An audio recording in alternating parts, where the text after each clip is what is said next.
Today I'm going to teach you how to set up your Google Tag Manager account, and I'm Ali Shafaqi. Don't forget to subscribe in my YouTube channel and get the notification on and like the video. So let's get to it. If you search Tag Manager on Google, you will see this result. If you click on it, you will see this page. So as you can see, I already have some test account here, but I will show you how to actually set up yours. So click on create account.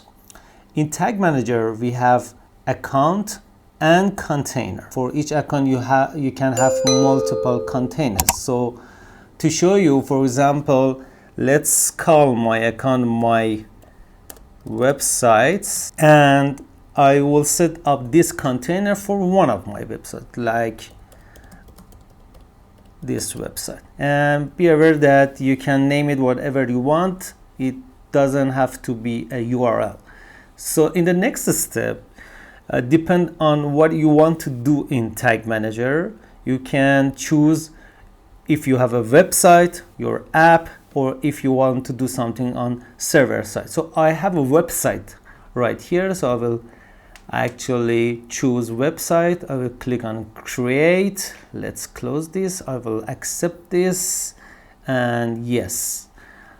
Okay, so it will create my account here. So I already created my account, but there is one more step, actually two more steps, to make sure that everything is working.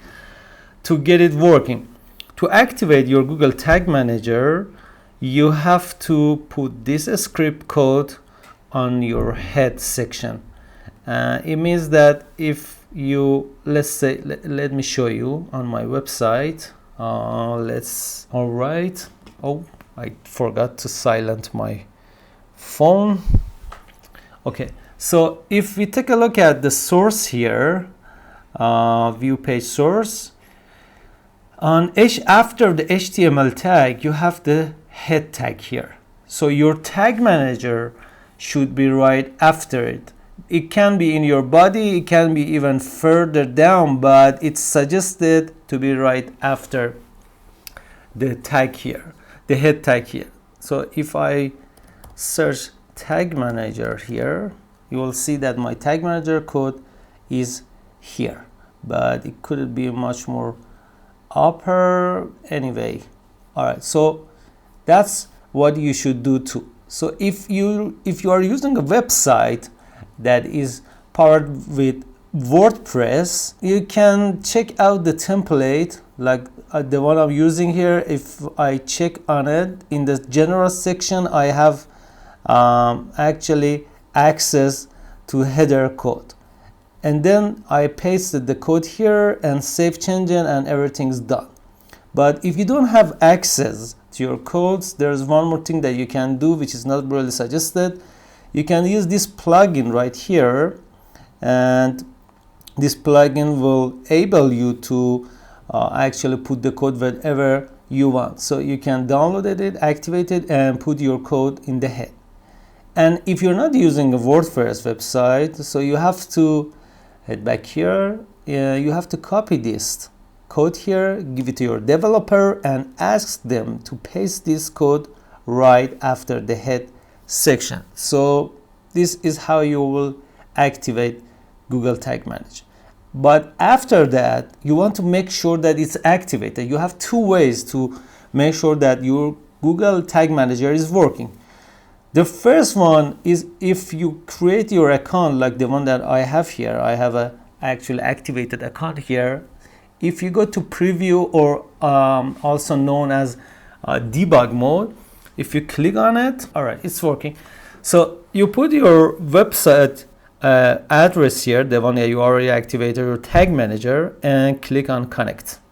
So we have to wait until check it out.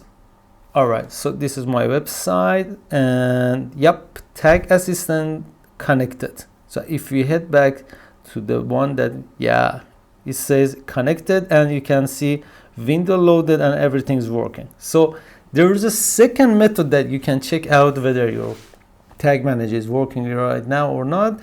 That is through this tag assistant extension.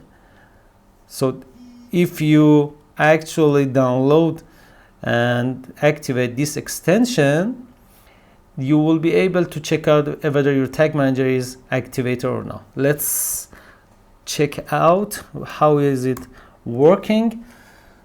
So here, if I click on this, I enable it, I press on record and refresh the page.